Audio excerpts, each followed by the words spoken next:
श्री सत्यनारायण कथा। एक समय नैमिषारण्य तीर्थ में शौनक आदि 88,000 ऋषियों ने श्री सूत जी से पूछा, हे प्रभु, इस कलयुग में देवी वेद विद्या रहित मनुष्यों को प्रभु भक्ति किस प्रकार मिलेगी तथा उनका उद्धार कैसे होगा। हे मुनि श्रेष्ठ, कोई ऐसा तप कहिए जिसमें थोड़े समय में पुण्य प्राप्त होवे तथा मनवांछित फल मिले। वह कथा सुनने की हमारी इच्छा है।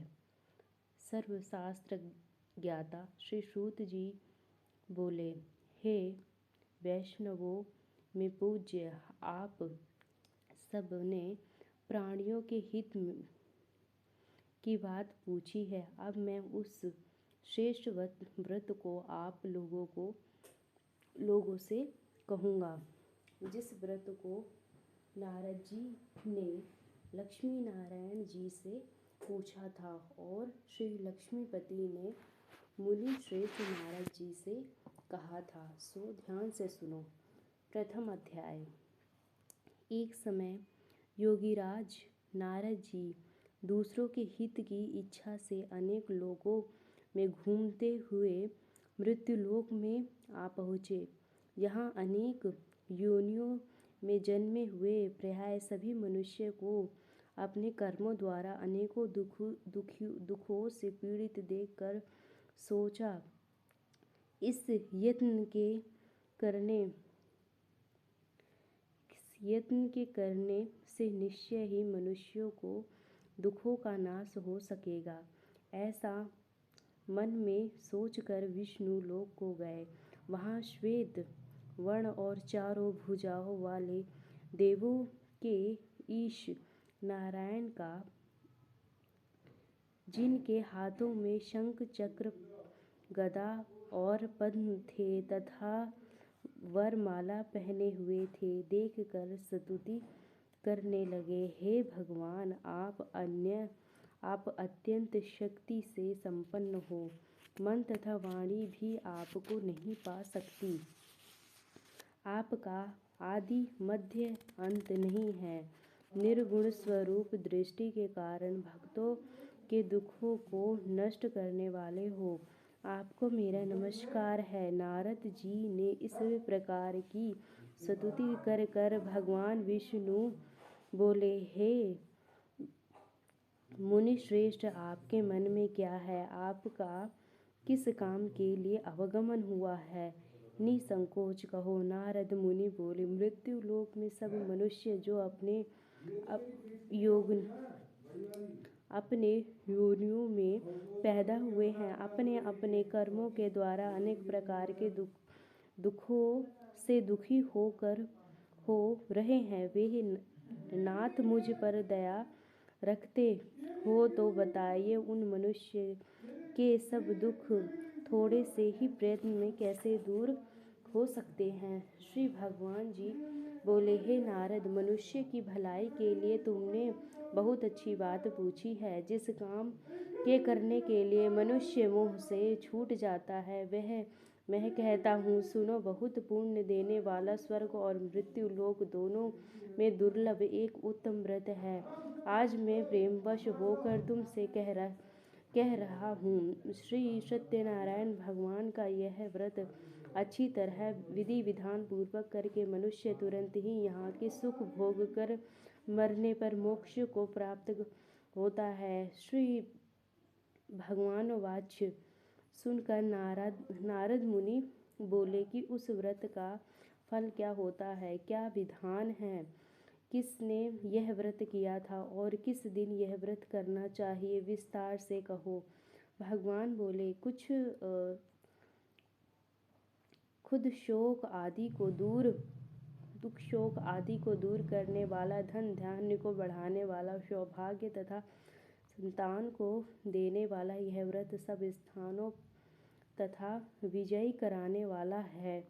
भक्ति तथा श्रद्धा के साथ किसी भी दिन मनुष्य श्री सत्यनारायण की शाम के समय ब्राह्मणों तथा बंधु बांधवों के साथ धर्म परायण होकर पूजा करे। भक्ति भाव से नैवेद्य केले का फल, घी, दूध और गेहूं का चूर्ण सिवाय लेवे।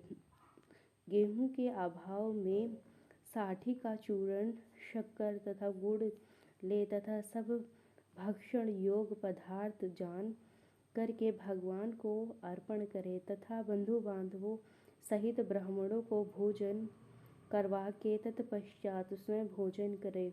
नृत्य, संगीत, गीत आदि का आचरण कर श्री सत्यनारायण भगवान का स्मरण करता हुआ समय व्यतीत करे। इस तरह व्रत करने पर मनुष्य की इच्छा निश्चय पूरी होती है। विशेषकर कल काली में मृत्यु लोक पर भी यह मोक्ष का सरल उपाय है। इत श्री सत्यनारायण व्रत कथा प्रथम अध्याय संपूर्ण। श्रीमन नारायण नारायण नारायण भजमन नारायण नारायण नारायण। श्रीमन सत्यनारायण भगवान की जय। द्वितीय अध्याय। सूत जी बोले, हे ऋषियों, जिसने पहले समय में इस व्रत को किया है उनका इतिहास कहता हूँ, ध्यान से सुनो। सुंदर काशीपुरी नगरी में एक अत्यंत निर्धन ब्राह्मण था। वह भूख और प्यास से बेचैन हुआ नित्य पृथ्वी पर घूमा करता था। ब्राह्मणों से प्रेम करने वाले भगवान ने ब्राह्मण को दुखी देखकर बूढ़े ब्राह्मण का रूप धारण कर उनके पास जाकर आदर के साथ पूछा, हे विप्र, नित्य दुखी हुए पृथ्वी पर क्यों घूमता है? श्रेष्ठ ब्राह्मण बोला, मैं निर्धन ब्राह्मण हूँ, भिक्षा के लिए पृथ्वी पर फिरता हूँ। मैं भगवान आदि आप इसका उपाय जानते हो तो कृपा करके कहो। वृद्ध ब्राह्मण बोला कि सत्यनारायण भगवान मनवांछित फल देने वाले हैं, इसीलिए हे ब्राह्मण तू उनका पूजन कर, जिसके करने से मनुष्य सब दुखों से मुक्त हो जाता है। ब्राह्मण को व्रत का सारा विधान बतलाकर बूढ़ा ब्राह्मण का रूप धारण करने वाले श्री सत्यनारायण भगवान अंतर्ध्यान हो गए। जिस ब्राह्मण को वृद्ध ब्राह्मण ने बतलाया है वे मैं आपको बतलाऊंगा। यह निश्चय करने पर उसे रात में नींद नहीं आई। वह सवेरे उठ श्री सत्यनारायण भगवान के व्रत का निश्चय कर भिक्षा के लिए चला। उस दिन उसको भिक्षा में बहुत धन मिला, जिससे बंधु बांधवों के साथ उसने श्री सत्यनारायण का व्रत किया। इसके करने से वह विप्र सब दुखों से छूटकर अनेक प्रकार की संपत्तियों से युक्त हुआ। उस समय से वह विप्र हर मास व्रत करने लगा। वह इस तरह सत्यनारायण भगवान के व्रत को जो करेगा वह सब पापों से छूटकर मोक्ष को प्राप्त होगा। आगे जो धरती पर श्री सत्यनारायण भगवान का व्रत करेगा वह मनुष्य सब दुखों से छूट जाएगा। इस तरह नारद जी से नारायण जी का कहा हुआ यह व्रत मैंने तुमसे कहा। हे विप्रो, मैं अब और क्या कहूँ? ऋषि बोले, हे मुनीश्वर, संसार में उस विप्र से सुनकर किस किस ने इस व्रत को किया, हम वह सब सुनना चाहते हैं। इसके लिए हमारे मन में श्रद्धा है। सूत जी बोले, हे मुनियों, जिसने इस व्रत को किया है वह सब सुनो। एक समय एक विप्र धन और ऐश्वर्य के अनुसार बंधु बांधवों के साथ व्रत करने को तैयार हुआ। उसी समय एक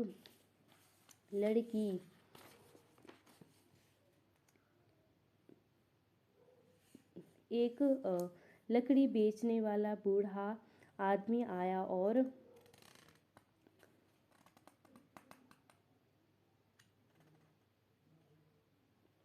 बाहर लड़कियों को देखकर विप्र के मकान में आया। प्यास से दुखी लकड़हारा उसको व्रत करते देखकर विप्र को नमस्कार कर कहने लगा कि आप यह क्या कर रहे हैं और इसके करने से क्या फल मिलता है, कृपया मुझसे कहो। ब्राह्मण ने कहा, सब मनोकामनाओं को पूर्ण करने वाला यह श्री सत्य नारायण भगवान का व्रत है। इसकी ही कृपा से मेरे यहाँ धन्य धान्य आदि की वृद्धि हुई है। विप्र ने इस व्रत के बारे में जानकर लकड़हारा बहुत प्रसन्न हुआ। चरणामृत ले और खाने के बाद अपने घर को गया। लकड़हारे ने अपने मन में इस प्रकार का संकल्प किया कि आज ग्राम की लकड़ी बेचने से जो धन मिलेगा उसी से श्री सत्यनारायण भगवान का उत्तम व्रत करूँगा। यह मन में विचार कर वह बूढ़ा आदमी लकड़ियाँ अपने सिर पर रखकर जिस नगर में धनवान लोग रहते थे वह ऐसे सुंदर नगर में गया। वह रोज वहाँ पर उसे उन लकड़ियों का दाम पहले दिनों से चौगुना मिला। तब वह बूढ़ा लकड़हारा दाम ले और अति प्रसन्न होकर पके केले की फली, शक्कर, घी, दुग्ध, दही और गेहूं का चूर्ण इत्यादि श्री सत्यनारायण भगवान के व्रत की कुल सामग्रियों को लेकर अपने घर आया। फिर उसने अपने भाइयों को बुलवाकर विधि के साथ भगवान जी का पूजन और व्रत किया।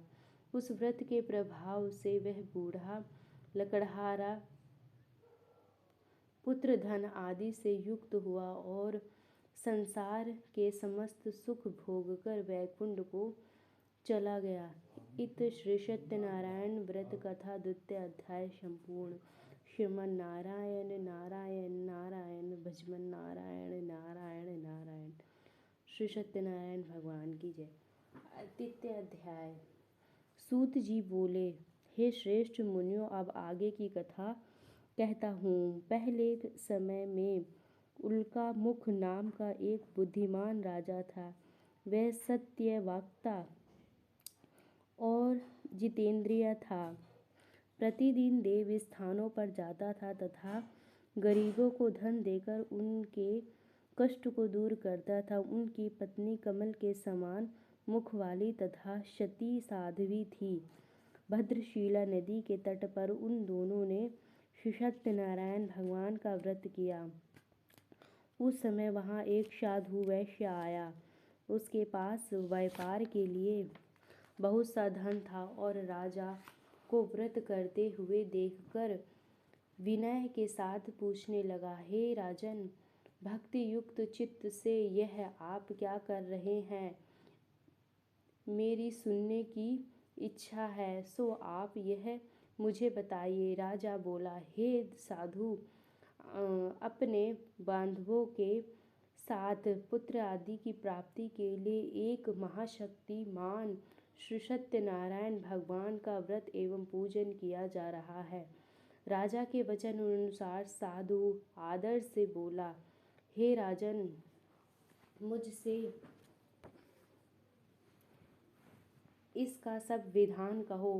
मैं भी आपके कथा अनुसार इस व्रत को करूँगा। मेरे भी कोई संतान नहीं है और इससे निश्चय ही होगी। राजा से सब विधान सुन व्यापार से निवृत्त हो वह आनंद के साथ घर आया।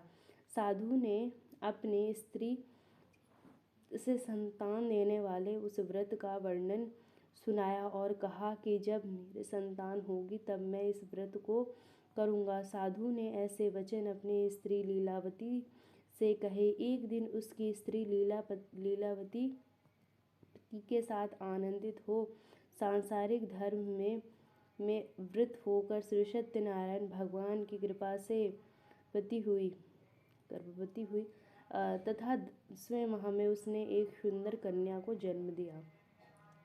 दोनों दिन वह इस तरह बढ़ती गई जैसे शुक्ल पक्ष का चंद्रमा बढ़ता है। कन्या का नाम लीलावती रखा गया। तब लीलावती ने मीठे शब्दों में अपने पति से कहा कि जो आपने संकल्प किया था कि भगवान का व्रत करूँगा, अब आप उसे करिए। साधु बोला, हे प्रिय, अभी इसके विवाह पर करूँगा। इस प्रकार अपनी पत्नी को आश्वासन दे वह नगर को गया। कलावती पितृगृह में वृद्ध को प्राप्त हो गई। साधु ने जब नगर में सखियों के साथ अपनी पुत्री को देखा तो तुरंत ही दूत को बुलवाकर कहा कि पुत्री के वास्ते कोई सुयोग्य वर देखकर लाओ। साधु की आज्ञा अनुसार आज्ञा पालन कर दूत कंचन नगर पहुंचा और वहां पर खोज और देख भाल कर लड़की के लिए सुयोग्य वणिक पुत्र को लाया गया। उस सुयोग्य लड़के को देखकर साधु ने अपने बंधु बांधवों सहित प्रसन्नचित्त अपनी पुत्री का विवाह उसके साथ करा दिया। किंतु दुर्भाग्य से विवाह के समय भी उस व्रत को रखना भूल गया। तब श्री भगवान क्रोधित हो गए और श्राप दिया कि तुम्हें दारुण दुख प्राप्त होगा। अपने कार्य में कुशल साधु बनिया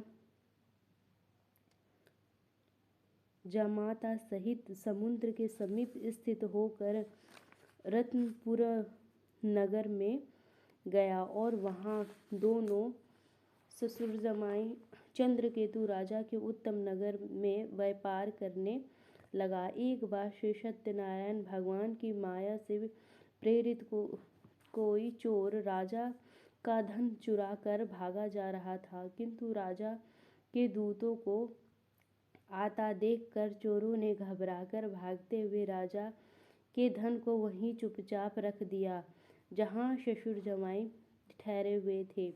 जब दूतों ने उस साधु वैश्य के पास राजा के धन को रखा देखा तो दोनों को बंदी बनाकर ले गए और प्रसन्नता से दौड़ते हुए राजा के समीप जाकर बोले, यह दो चोर हम पकड़ कर लाए हैं, देखकर आज्ञा दे।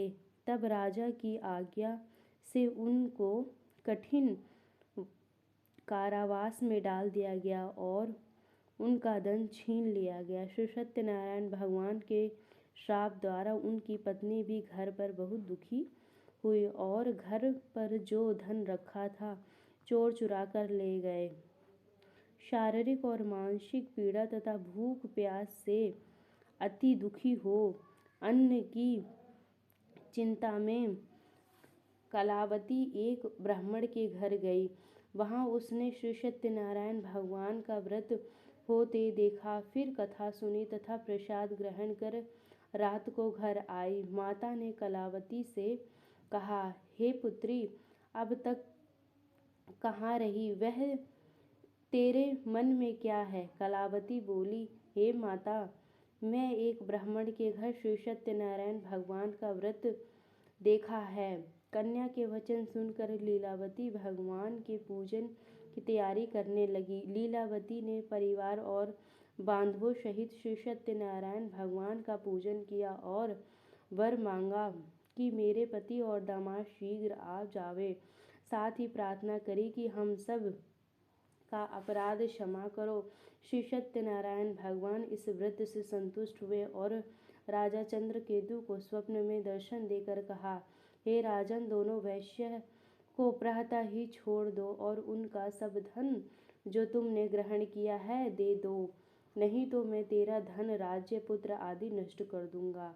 राजा से ऐसा वचन कहकर भगवान अंतर्ध्यान हो गए। प्रातः काल राजा चंद्रकेतु ने सभा में अपना स्वप्न सुनाया। फिर दोनों वणिक पुत्रों को कैद से मुक्त कर सभा में बुलाया। दोनों ने आते ही राजा को नमस्कार किया। राजा मीठे वचनों से बोला, हे महानुभावों, भाविवश ऐसा कठिन दुख प्राप्त हुआ है, अब तुम्हें कोई भय नहीं। ऐसा कहकर राजा ने उनको नए नए वस्त्र आभूषण पहनाए तथा उनका जितना धन लिया था उससे दोगुना धन देकर आदर से विदा कर दिया। दोनों वैश्य अपने घर को चल दिए। इत श्री सत्यनारायण व्रत कथा तृतीय अध्याय संपूर्ण। श्रीमन्नारायण नारायण नारायण भजमन नारायण नारायण नारायण। श्री सत्यनारायण भगवान की जय। चतुर्थ अध्याय। सूत जी बोले, वैश्य ने मंगलाचरण करके यात्रा आरंभ की और अपने नगर को चल दिए। उनकी थोड़ी दूरी निकलने पर दंडी वेश्यधारी श्री सत्यनारायण भगवान ने उनसे पूछा, हे साधु, तेरे नाव में क्या है? अभिमानी वाणिक हंसता हुआ बोला, हे दंडी, आप क्यों पूछते हो? क्या धन लेने की इच्छा है?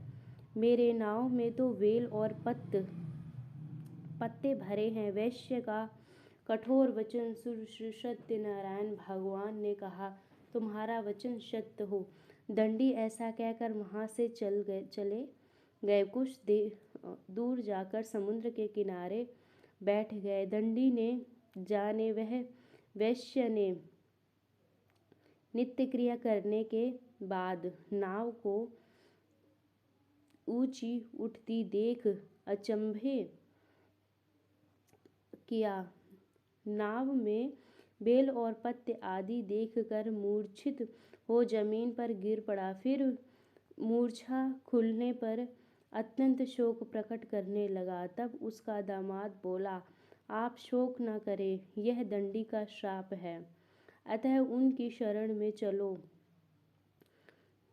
तभी हमारी मनोकामना पूर्ण होगी। दामाद के वचन सुनकर वह दंडी के पास पहुँचे और अत्यंत भक्ति भाव से नमस्कार करके बोला, मैं जो आपसे असत्य वचन कहे थे उनको क्षमा करो। ऐसा कहकर महान शोकातुर हो रोने लगा। तब दंडी भगवान बोले, हे वणिक पुत्र, तेरी आज्ञा से बार बार तुम्हें दुख प्राप्त हुआ। तू मेरी पूजा से विमुख हुआ। साधु बोला, हे भगवान, आपकी माया से ब्राह्मण आदि देवता भी आपके रूप को नहीं जानते, तब मैं अज्ञानी कैसे जान सकता हूँ? आप प्रसन्न होए, मैं प्रार्थना के सामर्थ्य के अनुसार आपकी पूजा करूँगा। मेरी रक्षा करो और पहले के समान नौका में धन भर दो। उनके भक्ति युक्त वचन सुनकर भगवान प्रसन्न हो उनकी इच्छा अनुसार वर देकर अंतर्ध्यान हो गए। तब उन्होंने नाव पर आकर देखा कि नाव धन से परिपूर्ण है। फिर वह श्री सत्यनारायण भगवान का पूजन कर साथियों सहित अपने नगर को चला। जब अपने नगर के निकट पहुंचा तब दूतों को घर भेजा। दूत ने साधु के घर जा उसकी स्त्री को नमस्कार कर कहा कि साधु अपने दामाद सहित इस नगर के समीप आ रहे हैं। ऐसे वचन सुन साधु की स्त्री ने बड़े हर्ष के साथ श्री सत्यनारायण का पूजन कर पुत्री से कहा, मैं अपने पति के दर्शन को जाती हूँ, तू कार्य पूर्ण कर शीघ्र आ। माता के ऐसे वचन सुन कलावती प्रसाद छोड़कर जल्दी से पति के पास गई। प्रसाद की अवज्ञा के कारण श्री सत्यनारायण भगवान ने रुष्ट हो उसके पति को नाव सहित पानी में डुबो दिया। कलावती अपने पति को न देखकर रोती हुई जमीन पर गिर गई। इस तरह नौका को डूबा हुआ तथा कन्या को रोता हुआ देख साधु दुखी होकर बोला, हे प्रभु, मुझसे या मेरे परिवार से जो भूल हुई हो मुझे क्षमा करो। उनके दीन वचन सुनकर श्री सत्यनारायण भगवान प्रसन्न हो गए और आकाशवाणी हुई, हे साधु, तेरी कन्या मेरे प्रसाद को छोड़कर आई है, इसीलिए उसका पति अदृश्य हुआ है। यदि वह घर जाकर प्रसाद खा कर लौटे तो इसे पति अवश्य मिलेगा। ऐसी आकाशवाणी सुनकर कलावती ने घर पहुंचकर प्रसाद खाया, फिर आकर पति के दर्शन किए। तत्पश्चात साधु ने बंधु बांधवों सहित श्री सत्यनारायण भगवान का विधि पूर्वक पूजन किया। इस लोक का सुख भोगकर अंत में स्वर्ग लोक को गया। इत श्री सत्यनारायण व्रत कथा का चतुर्थ अध्याय संपूर्ण। श्रीमन नारायण नारायण नारायण भजमन नारायण नारायण नारायण। श्री सत्यनारायण भगवान की जय। पंचम अध्याय। सूत जी बोले, हे ऋषियों, मैं और भी कथा कहता हूँ, सुनो। प्रजा पालन में लीन तुंगध्वज नाम का एक राजा था। उसने भी भगवान का प्रसाद त्याग कर बहुत दुख पाया। एक समय वन में जाकर वन्य पशुओं को मारकर बड़ के पेड़ के नीचे आया। वहां उसने ग्वाले को भक्ति भाव से बांधवों सहित श्री सत्यनारायण भगवान का पूजन करते देखा। राजा देखकर भी अभिमानवश वहां नहीं आया और न ही नमस्कार किया। जब ग्वाले ने श्री भगवान का प्रसाद उसके सामने रखा तो वह प्रसाद त्याग कर अपनी नगरी को चला आया। वहां उसने अपना सब कुछ नष्ट पाया तो वह जान गया कि यह सब भगवान ने किया है।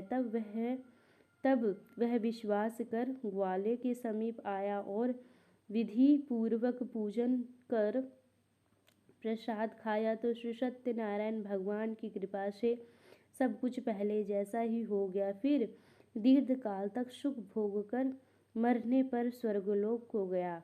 जो मनुष्य परम दुर्लभ व्रत को करेगा, भगवान की कृपा से उसे धन्य धान्य की प्राप्ति होगी। निर्धन धनी और बंदी बंधनों से मुक्त होकर निर्भय हो जाता है। संतानहीन को संतान प्राप्त होती है तथा सब मनोरथ पूर्ण होकर अंत में वैकुंठ धाम को जाता है। जिन्होंने पहले इस व्रत को किया, अब दूसरे जन्म की कथा कहता हूँ। वृद्ध शतानंत ब्राह्मण ने सुदामा का जन्म लेकर मोक्ष को पाया। उल्कामुख नाम का राजा दशरथ होकर वैकुंठ को प्राप्त हुआ। साधु के नाम के वैश्य ने मोरध्वज बनकर अपने पुत्र को आरे से चीरकर मोक्ष को प्राप्त किया। महाराज तुंगध्वज ने स्वयंभू होकर भगवान से भक्ति युक्त हो कर मोक्ष प्राप्त किया। इत श्री सत्यनारायण कथा का पंचम अध्याय संपूर्ण।